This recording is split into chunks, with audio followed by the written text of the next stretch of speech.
Hello दोस्तों, स्वागत है आपका एटम पॉलिटेक्निक में। देखिए, आज हम देखने वाले हैं पॉलिटेक्निक एंट्रेंस एग्जाम 2025 में फिजिक्स के मोस्ट इंपॉर्टेंट क्वेश्चंस। और ये सारे क्वेश्चंस आपके मिरर से रहेंगे, दर्पण से, ठीक। क्योंकि आपको ही पता है कि दर्पण का चैप्टर मोस्ट इंपॉर्टेंट रहता है। तो उसके जितने भी प्रीवियस ईयर में आ चुके हैं क्वेश्चन, वो सारे क्वेश्चन और कुछ नए क्वेश्चन मैं लेकर आया हूँ, ठीक है। वीडियो में लास्ट तक बने रहिएगा। ओके।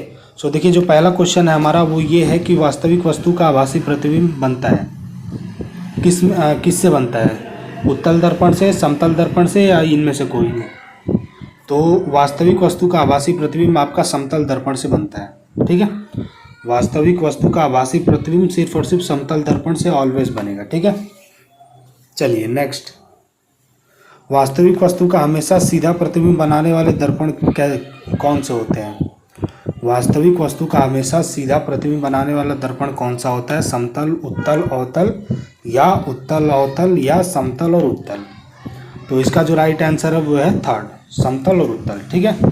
समतल दर्पण और उत्तल दर्पण ही एक ऐसे दर्पण हैं जो किसी वास्तविक वस्तु का हमेशा सीधा प्रतिबिंब बनाते हैं, ठीक है। क्लियर है? चलिए नेक्स्ट। वास्तविक प्रतिबिंब प्रतिबिंब की प्रकृति कैसी होती है? उल्टा, सीधा, या फिर सीधा और उल्टा? कैसा होता है वास्तविक प्रतिबिंब की प्रकृति? कैसी होती है? तो वास्तविक प्रतिबिंब की प्रकृति होती है आपका उल्टा, ठीक है। वास्तविक प्रतिबिंब की प्रकृति कैसी होती है? उल्टी होती है। चलिए नेक्स्ट। वस्तु से छोटा प्रतिबिंब बनाता है, वस्तु से छोटा प्रतिबिंब बनाता है, कौन बनाता है? उत्तल दर्पण, समतल दर्पण, या उत्तल दर्पण और अवतल दर्पण, कौन सा बनाता है? तो इसका जो राइट आंसर है वो है उत्तल दर्पण और अवतल दर्पण, ठीक है। यही दो दर्पण ऐसे हैं जो वस्तु से छोटा प्रतिबिंब बनाते हैं। ओके। चलिए नेक्स्ट। प्रकाश के परावर्तन के नियमानुसार आपतन कोण परावर्तन कोण से बड़ा है, आपतन कोण परावर्तन कोण के बराबर है, या फिर दोनों ही कथन सही है? इनमें से राइट ऑप्शन कौन सा है? इनमें से जो राइट ऑप्शन है वो है सेकंड। आपतन कोण और परावर्तन कोण आपके बराबर होते हैं, ठीक है। आपतित किरण और परावर्तित किरण भी बराबर होती है। चलिए नेक्स्ट। समतल दर्पण द्वारा बना प्रतिबिंब सदा कैसा होता है? वास्तविक और सीधा होता है, सीधा और आभासी होता है, या फिर वास्तविक होता है? समतल दर्पण से बना प्रतिबिंब हमेशा सीधा और आभासी होता है, ठीक है। इसमें किसी तरह का आपको डाउट नहीं होना चाहिए, ठीक है। क्लियर है? चलिए अगला देखते हैं। आँख में प्रवेश करने वाले प्रकाश की मात्रा को नियंत्रित करता है। आँख में प्रवेश करने वाले प्रकाश जो हमारे आँखों में पड़ता है, ठीक है, तो वो कौन नियंत्रित करता है? किसके कंट्रोल में रहता है कि कितना प्रकाश हमारी आँखों के अंदर जाएगा और कितना नहीं जाएगा? ये किसके कंट्रोल में रहता है? तो ये कंट्रोल में रहता है, ऑप्शन 3 तो है, ठीक है, परितारिका, लेंस और पच्छावी पेशियाँ। तो इसका जो राइट आंसर है वो है परितारिका, ठीक है। परितारिका के ही कंट्रोल में रहता है कि कितने लाइट प्रकाश हमारे आंखों के अंदर जाएंगे, ठीक है। क्लियर है? चलिए नेक्स्ट। सूर्योदय और सूर्यास्त के समय सूर्य का गोला दिखता है, कैसा दिखता है? गोलाकार दिखता है, घनाकार दिखता है, या फिर चपटा दिखता है? तो इसका जो राइट आंसर है वो है चपटा, ठीक है। सूर्योदय, जब सूर्य उगता है या फिर सूर्य डूबता है, तो उस समय सूर्य का गोला कैसा दिखाई देता है? गोलाकार दिखाई देता है, घनाकार दिखाई देता है, या चपटा दिखाई देता है? तो इसका तो नॉर्मल सी बात है, ये प्रैक्टिकली है, ठीक है, चपटा ही दिखाई देता है। आपने भी देखा होगा, है ना। गोल तो रहता है लेकिन चपटा रहता है। चलिए नेक्स्ट। यदि दर्पण में बना प्रतिबिंब हमेशा सीधा आकार में वस्तु के बराबर है तो दर्पण कैसा है? अवतल है, समतल है, या फिर इनमें से कोई नहीं है? इसका राइट आंसर बताइए।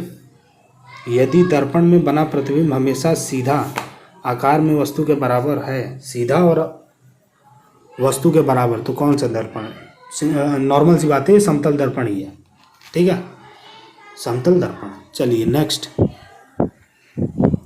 समतल दर्पण के द्वारा बना प्रतिबिंब कैसा होता है? वास्तविक होता है, काल्पनिक होता है, या फिर उल्टा होता है? समतल दर्पण के द्वारा बना प्रतिबिंब कैसा होता है? वास्तविक, काल्पनिक, या फिर उल्टा? तो इसका जो राइट आंसर है वो है आपका काल्पनिक। ओके, कैसा है? काल्पनिक। क्लियर है? कोई डाउट नहीं होना चाहिए आपको। ओके। सो चलिए आगे चलते हैं, अगला क्वेश्चन देखते हैं। निम्न में से कौन सा पदार्थ लेंस के लिए प्रयुक्त नहीं किया जा सकता है? निम्नलिखित में से कौन सा पदार्थ लेंस के लिए प्रयुक्त नहीं किया जाए, लेंस के लिए यूज नहीं होता है?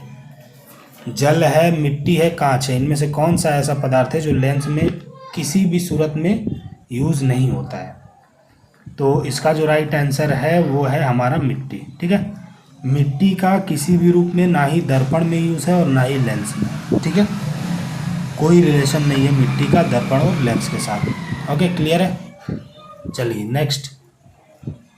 उत्तल लेंस की क्षमता होती है, उत्तल लेंस की क्षमता कैसी होती है? धनात्मक, शून्य या फिर अन्य?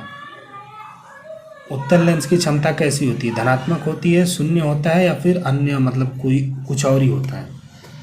तो इसका जो राइट आंसर है वो है धनात्मक। ठीक है, उत्तल लेंस की क्षमता कैसी होती है? धनात्मक होती है। क्लियर है? चलिए नेक्स्ट। लेंस की क्षमता का एसआई मात्रक क्या होता है? लेंस की क्षमता का एसआई मात्रक क्या होता है? पहला मीटर, दूसरा डायोप्टर या फिर तीसरा कुछ और? इसका जो राइट आंसर है वो है आपका डायोप्टर। लेंस की क्षमता का एसआई मात्रक होता है डायोप्टर। क्लियर है? कोई डाउट नहीं होना चाहिए। ठीक है, चलिए नेक्स्ट। पानी से भरी बाल्टी की गहराई कम दिखाई देती है, इसका रीज़न क्या है? पानी से भरी बाल्टी की गहराई कम दिखाई देती है, इसका क्या रीज़न है? पूर्णांतिक परावर्तन रीज़न है या फिर अपवर्तन रीज़न है या फिर परावर्तन रीज़न है?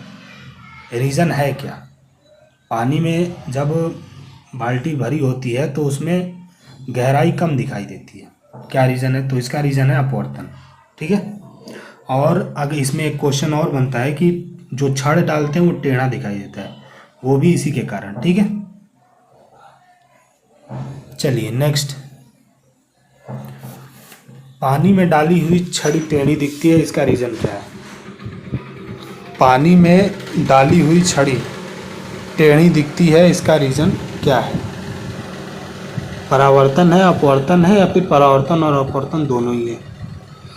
इसका जो आंसर है वो आप कमेंट में बताएंगे। ठीक है, वैसे इससे पहले मैंने आई थिंक इसका आंसर बता चुका हूँ। ठीक है, अभी जस्ट कुछ देर पहले। तो अगर आप अच्छे से वीडियो देख रहे होगे और सुन रहे होगे तो आप पकड़ लोगे। ठीक है, इसका आंसर आपको कमेंट बॉक्स में लिखना है। ओके, चलिए नेक्स्ट।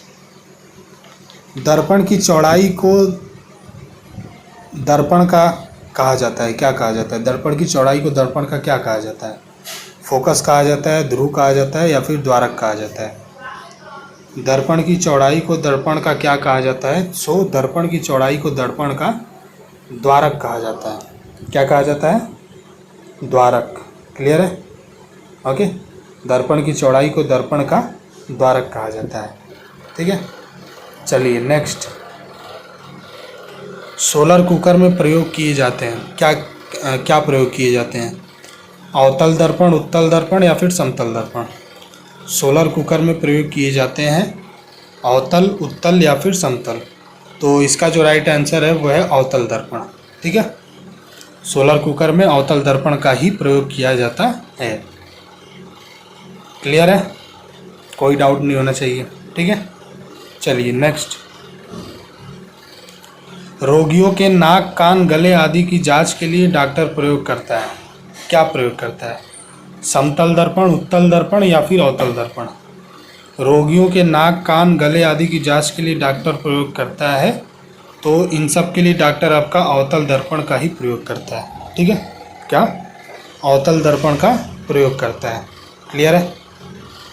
चलिए, जो नाक, कान आदि की जांच होती है ना डॉक्टर, तो क्या मतलब कौन सा ऐसा रहता है उसमें? एक दूरबीन जैसा छोटा सा रहेगा, तो क्या वो होता है ना? समतल होता है, उत्तल होता है, अवतल होता है, क्या होता है? तो नॉर्मल सी बात है, अवतल दर्पण ही होगा आपका। ठीक है, चलिए नेक्स्ट। हीरे का अपवर्तनांक, मोस्ट इंपॉर्टेंट क्वेश्चन है। हीरे का अपवर्तनांक क्या होता है? तो हीरे का अपवर्तनांक आपका होता है 1.47, 1.44 या फिर 2.42। तीनों में से राइट ऑप्शन आप बताएं। ठीक है, हीरे का अपवर्तनांक, तो हीरे का अपवर्तनांक ऑलवेज आपका होगा 2.42। ठीक है, कितना होगा 2.42। क्लियर है। चलिए नेक्स्ट, मोटर गाड़ी के चालक के सामने लगा रहता है, क्या लगा रहता है? अवतल दर्पण, समतल दर्पण या फिर उत्तल दर्पण। तो मोटर के चालक के सामने लगा होता है अवतल, समतल, उत्तल। इसका जो राइट आंसर होगा वो होगा आपका अवतल दर्पण। ठीक है, तो देखिए लगभग 30 के आसपास क्वेश्चन हमने कर लिए। ठीक है, मोस्ट इम्पॉर्टेंट थे। और भी सेकंड पार्ट भी आएगा जिसमें इसी से रिलेटेड क्वेश्चन रहेंगे। ठीक है, सो चैनल पे बने रहिए। अगर पसंद आता है वीडियो तो चैनल को लाइक करें, सब्सक्राइब करें। ठीक है, और सपोर्ट करें। ओके, मिलते हैं अगले वीडियो में। ओके, तब तक के लिए wish you all the best.